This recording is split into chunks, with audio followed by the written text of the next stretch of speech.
Hello friends, എല്ലാവർക്കും mister നന്ദുടെക്കിന്റെ മറ്റൊരു വീഡിയോയിലേക്ക് സ്വാഗതം. സെറ്റപ്പ് എങ്ങനെയുണ്ട് എന്ന് പറയാം. സോ ഗൈസ്, ഞാൻ ഇന്ന് പറയാൻ വന്നിരിക്കുന്നത് വേറെ ഒന്നല്ല, നമ്മുടെ curved display versus flat display, ഇതിനെ കുറിച്ചിട്ടുള്ള കാര്യങ്ങളൊന്ന് പറയാൻ വേണ്ടിയിട്ടാണ് ഞാൻ വന്നിരിക്കുന്നത്. അപ്പോൾ എന്തായാലും ഇഷ്ടപ്പെടുന്നവർ ലൈക്ക് ചെയ്യണം, സബ്സ്ക്രൈബ് ചെയ്യാനും മറക്കരുത് ഫ്രണ്ട്സ്. ആ ബെല്ലൈക്കൺ ബട്ടൺ അമർത്തിയിട്ടും കാര്യമില്ല, കാരണം നോട്ടിഫിക്കേഷൻ ചിലപ്പേ വരുള്ളൂ.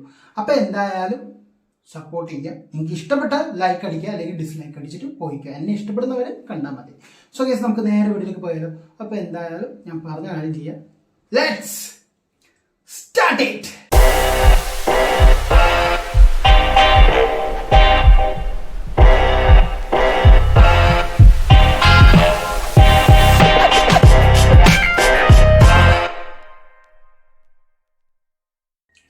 ഓക്കെ ഫ്രണ്ട്സ്, ഫസ്റ്റ് തന്നെ ഞാനൊരു കാര്യം പറയാലോ.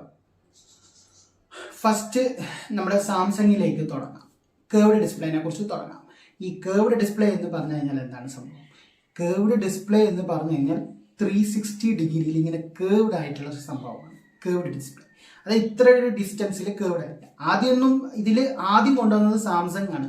സാംസങ്ങിന്റെ നോട്ട് എഡ്ജ് പ്ലസ് എന്ന് പറഞ്ഞ മൊബൈലിലാണ് കൊണ്ടുവന്നത്. ഏതാ സീരീസ് എന്നറിയില്ല കൃത്യം. ആ ഒരു മൊബൈലിലായിരുന്നു. കാരണം ഒരു ഭാഗം ഫ്ലാറ്റും മറ്റേ ഭാഗം എന്താ പറയുക കേർവ്ഡും ആയിട്ടാണ് കൊണ്ടുവന്നത്. പ്രധാനമായിട്ട് കമ്പനികൾ, ഇതിപ്പോൾ പഴയ കമ്പനികളിൽ കമ്പനികൾ കൊണ്ടുവരാൻ മെയിൻ കാരണം, ഇപ്പോഴത്തെ മൊബൈലിലെല്ലാം ഫ്ലാറ്റ് ഡിസ്പ്ലേ കൊണ്ടുവരുന്നുണ്ട്.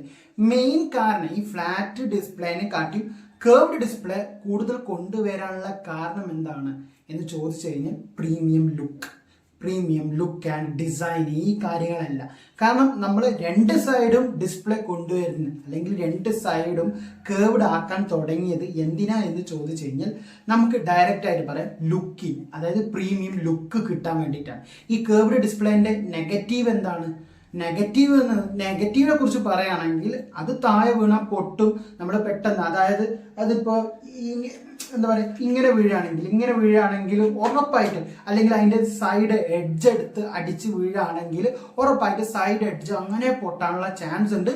പ്രൊട്ടക്റ്റ് സ്ക്രീൻ ഗാർഡ് ഒന്നും ഇട്ടിട്ടില്ലെങ്കിൽ. കേർവ്ഡ് ഡിസ്പ്ലേ വാങ്ങിക്കഴിഞ്ഞാൽ പൊതുവെ ടെമ്പററി ഗ്ലാസ് ഇടണം. അത് പൊതുവെയാണ്. കാരണം നമ്മൾ ടെമ്പററി ഗ്ലാസ് ഇട്ടാൽ മാത്രമേ അതിന് സുരക്ഷ ഉണ്ടാവുള്ളൂ. അത് ഇടാത്ത പക്ഷം അതിന്റെ എഡ്ജ് മറ്റേ പൊട്ടാനുള്ള ഒരുപാട് ചാൻസ് ഉണ്ട്. അതിന്റെ രണ്ടാമത്തെ മൊബൈലാണ് എഡ്ജ് എന്ന് പറഞ്ഞ മൊബൈൽ. എഡ്ജ് സീരീസ് ഇറങ്ങിയപ്പോൾ തന്നെ കേർവ്ഡ് ഡിസ്പ്ലേ ആയിരുന്നു. പകുതി കേർവ്ഡ്, അതായത് മേൽഭാഗം മൊത്തം കേർവ്ഡ് ആയിട്ട് പകുതി ഡിസ്പ്ലേ ഫുൾ. സോ പിന്നെ നിങ്ങൾക്ക് ഈ കേർവ്ഡ് ഡിസ്പ്ലേന്റെ പോസിറ്റീവ് എനർജി എന്ന് വെച്ച് കഴിഞ്ഞാൽ, പോസിറ്റീവ് എന്ന് പറഞ്ഞു കഴിഞ്ഞാൽ ഇതിന്റെ ലുക്കാണ്.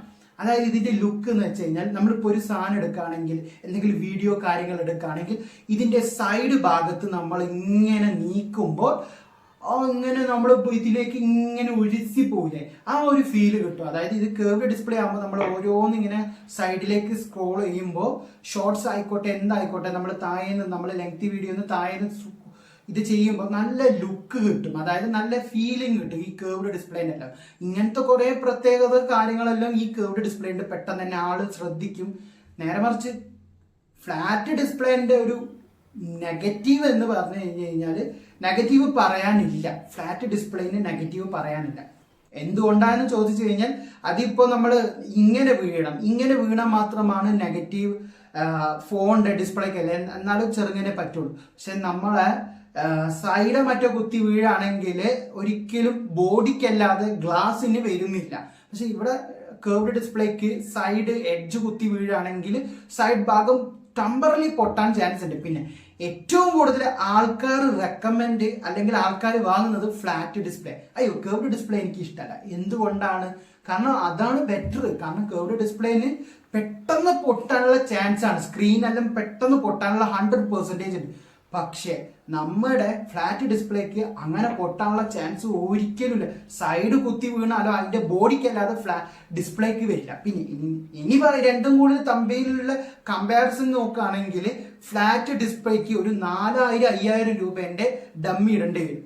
ഫേക്കിന് തന്നെ ഉണ്ട്. പക്ഷെ നമ്മളെ ഡിസ്പ്ലേ നമ്മളെ നോർമൽ ഡിസ്പ്ലേക്ക് ഉള്ളതിന് എന്താണ് ഫ്ലാറ്റ് ഡിസ്പ്ലേക്ക് ആകെ ഒരു പ്രശ്നം എന്താണ് 2000 രൂപേന്റെ ഗ്ലാസ് ഇട്ടാലും കുഴപ്പമൊന്നുമില്ല, കുറച്ച് കാലം 1 കൊല്ലം 2 കൊല്ലം വരെ നമുക്ക് നീണ്ടു കൊണ്ടുപോവാം. എന്നാലും അധികം ആൾക്കാർ കേർവ്ഡ് ഡിസ്പ്ലേ എല്ലാം പിന്നെ അതിനുശേഷം സാംസങ്ങിന് ശേഷം റിയൽമി കൊണ്ടുവന്നു, അതേപോലെ തന്നെ വിവോ കൊണ്ടുവന്നു, അങ്ങനെ ഓരോരോ മോഡൽസ് അവർ കൊണ്ടുവരാൻ തുടങ്ങി. എന്ത് കേർവ്ഡ് ഡിസ്പ്ലേ കൊണ്ടുവരാൻ തുടങ്ങി ഓരോരോ കമ്പനി. ഇതുവരെ ഫ്ലാറ്റ് ഡിസ്പ്ലേനെ ഇഷ്ടപ്പെടുന്ന ആൾക്കാരാണെന്ന് വെച്ച് കഴിഞ്ഞാൽ അത് ഐഫോണാണ്. ഐഫോണും ഇപ്പൊ സാംസങ്ങും മെല്ലെ മെല്ലെ കേർവ്ഡ് ഡിസ്പ്ലേ കുറച്ചു കൊണ്ടുവന്നു. എന്താണ് ആൾക്കാർ നെഗറ്റീവാണ് പറയുന്നത്, ഈ കേർവ്ഡ് ഡിസ്പ്ലേ കാരണം ഒരുപാട് ആൾക്കാർക്ക് ബുദ്ധിമുട്ട് വന്നു. നേരെ മറിച്ച് ഫ്ലാറ്റ് ആകുമ്പോൾ ഒരുപാട് ആൾക്കാർ വാങ്ങുകയും ചെയ്യും. ഫ്ലാറ്റ് ഡിസ്പ്ലേ ആണ് ഒരുപാട്. സോ ഗൈസ്, ഇത്രയും കാര്യങ്ങളാണ് ഫ്ലാറ്റ് വാസസ് എന്താ പറയാ ഫ്ലാറ്റ് ഡിസ്പ്ലേ വാസസ് കേർവ്ഡ് ഡിസ്പ്ലേന്റെ കാര്യങ്ങൾ. സോ ഗൈസ്, നിങ്ങൾക്ക് ഏത് തരത്തിലുള്ള മൊബൈലാണ് ഇഷ്ടം, കേർവ്ഡ് ആണോ ഫ്ലാറ്റ് ആണോ എന്നുള്ളത് നിങ്ങൾ കമന്റ് ചെയ്യാൻ മറക്കരുത്. അപ്പൊ അടുത്തൊരു കിടുക്കാച്ചി വീഡിയോയിൽ കാണുന്നവരിക്കും it's me your friend mister Nandu tech signing out. Goodbye.